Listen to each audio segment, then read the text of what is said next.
नवीन का नुक्कड़ में आपका स्वागत है। आज आप सुनने जा रहे हैं मेरी मिड कैरियर चेंज की कहानी का आखिरी पार्ट, और इस पार्ट में मैं आपको बताऊंगा कि सारी तैयारी होने के बाद अगला कदम आपका क्या होना चाहिए। तो सुनिए, शेयर करिए और सब्सक्राइब करना मत भूलिएगा। मैंने अपनी तरफ से एक बार सेल्फ लर्निंग यहाँ पे फिर से स्टार्ट हुई, क्योंकि आप सोशल मीडिया सीख चुके हैं, स्ट्रेटेजी सीख चुके हैं, सारी बातें जानते हैं, लेकिन हम पॉलिटिशियन नहीं हैं। हम जो सजेशन देंगे, क्या वो सजेशन आने वाले समय में उस पॉलिटिशियन को जिताएगा या हराएगा? आपके हाथ में किसी का कैरियर है बहुत बड़ा। मेरे लिए बहुत ज़रूरी था इन चीज़ों को समझना कि मैं जो सजेशन दूंगा, क्या वो कॉमन सजेशंस होंगे या उसके लिए कुछ न कुछ स्ट्रेटेजिकली मुझे कस्टमाइज करना पड़ेगा। सीखने के तौर पे मैंने एक बार फिर से, अब ये नया मार्केट है, मैंने बहुत सारे पॉलिटिशियंस के सोशल मीडिया हैंडल्स को, उनके स्पीचेस को, उनके एक्शंस को देखना शुरू किया। और जब मैंने उनको देखना शुरू किया तो मुझे नई चीज़ें समझ में आई। कई बार कोई आदमी सिर्फ बधाई का ट्वीट लगाता है, उस पर भी उसको रिएक्शंस बहुत आते हैं और सीरियस बात पे उसको कम आते हैं। ये सारी चीज़ें हर व्यक्ति के साथ सेपरेट थी। तो ये मुझे इनिशियली समझ में नहीं आया कि ये इस तरह का डिफरेंट ऑडियंस का बिहेवियर क्यों है। ये ऑडियंस अलग अलग तरीके से अलग व्यक्ति के साथ कैसे क्यों रिएक्ट कर रही है। जब मैंने उनके स्पीचेस को सुनना शुरू किया, जब मैंने उनके ग्राउंड एक्टिविटीज़ को देखना शुरू किया, तो मुझे एहसास हुआ कि हर व्यक्ति की एक पर्सनैलिटी है, हर पॉलिटिशियन की, और उसकी एक ऑडियंस डिफाइंड है। वो ऑडियंस उस पर्सनैलिटी से कनेक्ट करती है। जब उस पर्सनैलिटी से कुछ बहुत ही अलग या उस पर्सनैलिटी को ऐड करता हुआ, बीच का नहीं, ऐसा कुछ करता है, जो मैंने आपको बात पहले एक बार कही थी इसी वीडियो में, कि शॉक, आपके बिलीफ को तोड़ना एक शॉक देता है या आपके बिलीफ को स्ट्रांग करता है। अगर कोई पॉलिटिशियन इस तरह की स्ट्रेटेजी पे काम कर रहा है तो उसका फॉलोअर बेस बना रहता है, बढ़ता है। और ये सब मेरे सीखने का हिस्सा था। मैंने अब पॉलिटिकल कंसल्टेंसी का काम शुरू कर दिया। अब मैं राजनीति को देखता हूँ, लिखना नहीं छोड़ा है। ऐसा नहीं कि राइटर था वो काम छोड़ दिया, राइटिंग का काम चल रहा है, 3rd नॉवल पे काम चल रहा है, लेकिन ये काम भी साथ चल रहा है।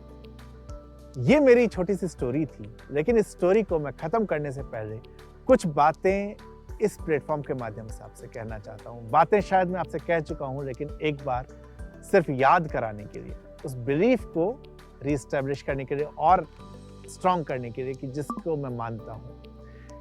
सबसे पहली चीज, हार्ड वर्क का अल्टरनेट नहीं है।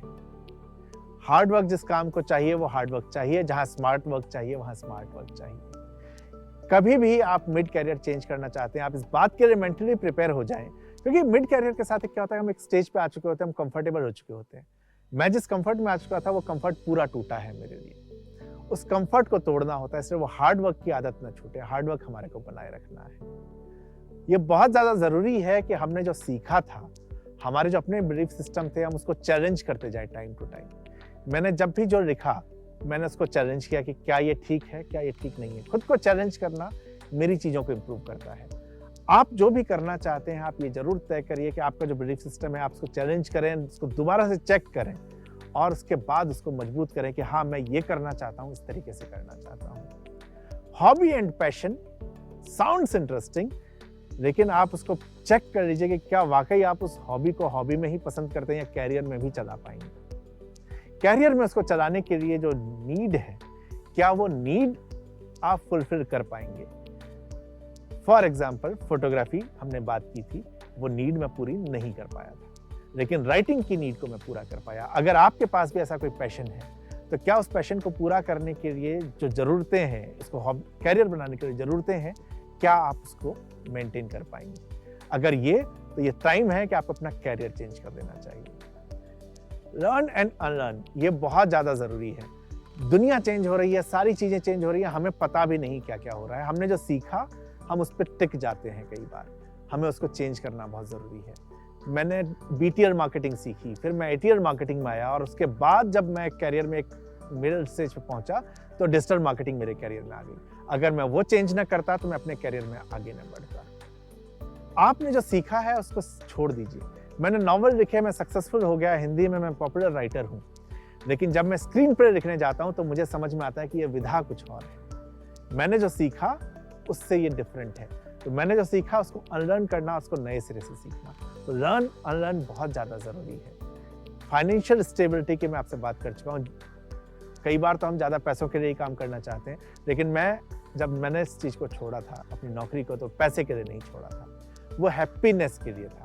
आपको ये पता होना चाहिए कि आप अपनी नौकरी को छोड़कर एक नया कैरियर जो शुरू करना चाह रहे हैं, वो क्यों करने जा रहे हैं। अगर उसका रीज़न पैसा है, तो पैसे के लिए क्या आपके पास प्लान है, उस पैसे को बनाने के लिए जो पैसा चाहिए क्या आपके पास है। मैंने जो अपनी नौकरी छोड़ी, उसको छोड़ने का कारण हैप्पीनेस था। मुझे अंदर से लगने लगा कि मैं जो कर रहा हूँ, मैं खुश बहुत ज़्यादा नहीं हो पा रहा हूँ। जो नीड आपकी ज़रूरत है, बेसिक ज़रूरत है पैसों की, वो फुलफिल हो चुकी है। और अब अगर मैं एक एवरेज तरीके से काम करूँ, हर साल 10% 5% की ग्रोथ ना भी लूँ, तो मेरा काम चलता रहेगा। और मैं जिस पैशन का फॉलो कर रहा हूँ, जब ये पैशन मेरा चलता है, तो पैसा तो आ ही जाएगा। लेकिन जो सबसे ज़्यादा ज़रूरी चीज़ है, वो मेरी खुशी है। मुझे बहुत अच्छा लगता है जब मैं चीज़ों को ऑब्जर्व करता हूँ। मुझे अच्छा लगता है अंदर से जब मैं किसी पॉलिटिशियन को ये कहता हूँ कि इस वाले इशू के ऊपर कुछ हमें काम करना चाहिए, हमें एक पॉलिसी बनानी चाहिए। तो मैं एक नई चीज़ सीखता हूँ, लेकिन मैं खुश भी होता हूँ कि मैं कुछ सोसाइटी को दे रहा हूँ। जब मैं नॉवल लिखता हूँ, तो मैं खुश होता हूँ कि मैं जो है अपने विचारों को शब्दों में दे पा रहा हूँ। मैंने खुशी के लिए छोड़ी है।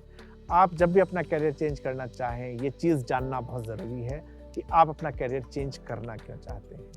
तो अपनी खुशी के लिए, पैसे के लिए, पैसा आता जाएगा, जाता जाएगा, लेकिन खुश रहना बहुत ज़रूरी है। पैसा कमाइए, खुश रहिए। जो भी कैरियर चुनना चाहते हैं, बहुत समझदारी से चुनिए, सोच समझ के चुनिए और आगे बढ़िए। Thank you very much. This is Naveen Chaudhary and I was talking about mid-career change with Jago.